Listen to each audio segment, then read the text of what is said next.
अकोले मार्ग झालीच पाहिजे असं यांनी बॅनर जे आहे ते अंगावर घेतलेलं आहे आणि मागणी घेऊन ते विधानभवनावर आलेले आहेत. काय सांगाल नेमकी काय मागणी आहे? आमची मागणी आहे की जी नाशिक पुणे हायस्पीड रेल्वे आहे ती पहिलं जे अलाइनमेंट झालं होतं सर्वात सुरुवातीला की नाशिक शिन्नर अकोले सरहद्द संगमनेर सरहद्द आळेफाटा मार्गे पुणे तर त्याच मार्गानं झाला पाहिजे. त्याचा मार्ग बदलू नये. अलीकडच्या काळात कळतंय की ही रेल्वे शिर्डी मार्गे नेणार आहे तर मला वाटतं त्यानं त्या रेल्वेला मोठा हेलपाटा पडणार आहे आणि त्याचं अंतर पण वाढणार आहे आणि जो काही हेतू आहे कमी वेळेत हायस्पीड रेल्वे पोचली पाहिजे त्याला बाधा येणार आहे. त्यामुळं अकोले आणि संगमनेरच्या मायबाप जनतेच्या वतीनं ही स्पेशल मागणी आहे की जो पहिला सर्वे झाला होता त्यानुसारच ही रेल्वे झाली पाहिजे. नाशिकवरून शिन्नर मार्गे अकोले सरहद्द संगमनेर सरहद्द आळेफाटा मार्गे पुणे ह्या पद्धतीनं ही रेल्वे व्हावी. त्याचा पर्यटनासाठी पण उपयोग होईल, शेतकरी बांधवांसाठी पण उपयोग होईल आणि सर्व दृष्ट्या तिथं जे काही शुगर कारखाने आहेत साखर कारखाने आहेत त्यांच्या माल वाहतुकीसाठी पण त्याचा उपयोग होईल. नक्कीच पहिला जो सर्वे झाला होता त्याच्यामध्ये कुठेही शिर्डीचं नाव नव्हतं का आणि आता शिर्डी आलेलं आहे आणि देवस्थान असल्यामुळे शिर्डी असेल आणि अकोले इथनं जे आहे तेवढे पॅसेंजर जे आहे हायस्पीड रेल्वेसाठी आहेत म्हणजे काय तुम्ही तिथनं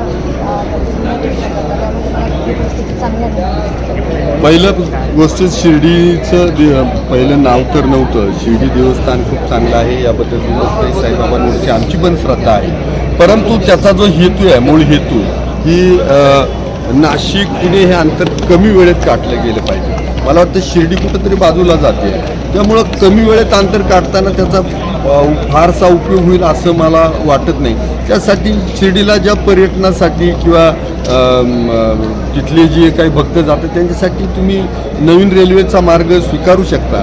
परंतु इथं तुम्ही पाहत असाल की महाराष्ट्रात सगळ्यात सुंदर म्हणजे कळसुबाईचं सर्वात उंच शिखर हे अकोले तालुक्यात आहे. भांडारदरा आहे, चांदण व्हॅली आशिया खंडातील 2 नंबरची व्हॅली तिथं आहे. मग एवढं सगळं तिथं नैसर्गिक सौंदर्य आहे. तिथं साखर कारखाने आहेत, बाकी शेतकऱ्यांच्या मालाची वाहतूक आणि या सगळ्याचा विचार केला तर पहिला जो मार्ग आहे तर तोच होणं गरजेचं आहे की नाशिकवरून शिन्नर शिन्नरवरून अकोले अकोल्या सरहद्दीतून संगमनेर सरहद्द हाळे फाट्यामार्गे पुणे आणि असा मार्ग हाच संयुक्तिक आहे. याच्यामध्ये बाकीचा हेतू कृपा करून घालू नये. कारण सरकारचा जो हेतू आहे की ट्रँगल तयार करायचा पुणेवरून मुंबई मुंबईवरून नाशिक आणि नाशिकवरून पुणे हा ट्रँगल सुटसुटीत होण्यासाठी हा पहिलाच मार्ग होणं गरजेचं आहे.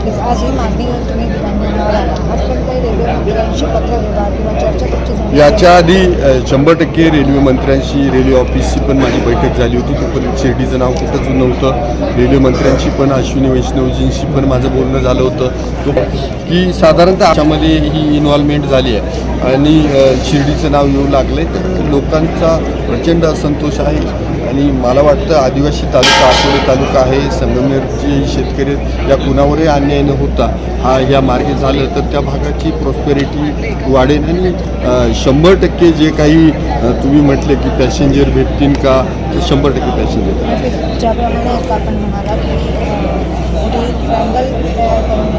ट्रँगल होतं पाहिजे तयार व्हायला पाहिजे.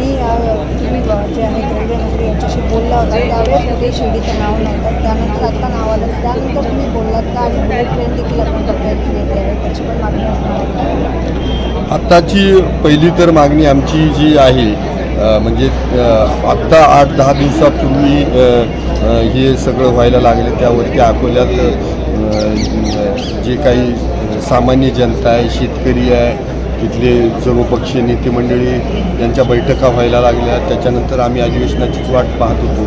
त्या प्रश्नाला अधिवेशनातून वाचा फोडू आणि त्याच्यानंतर परत अश्विनी वैष्णवजींशी भेटणार आहे. या निमित्तानं मुख्यमंत्री महोदयांनाही निवेदन आज मी देतो आहे की तुम्ही जो पहिला रेल्वे मार्ग होता अकोले शिन्नर मार्गे नाशिक शिन्नर अकोले सरहद्द मार्गे संगमनेर आळेफाटा आणि पुणे तर ह्याच रेल्वे मार्गाला मान्यता द्यावी. त्यासाठी तुम्ही केंद्राकडे पाठपुरावा करावा अशी मी आज मुख्यमंत्री महोदयांना पण देवेंद्रजींना पत्रव्यवहार करतो आहे आणि मी स्वतः एकदा हे अधिवेशन हिवाळी अधिवेशन नागपूरचं संपलं या अश्विनी वैष्णवजींना मी भेटणार.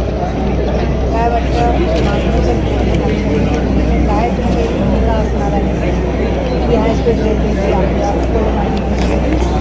तुमचं सरळ आहे, जर ही मागणी पूर्ण व्हायला लागली नाही तर जनरेटा लोक रस्त्यावर उतरतील आणि मोठ्या प्रमाणामध्ये आंदोलन उभे राहतील.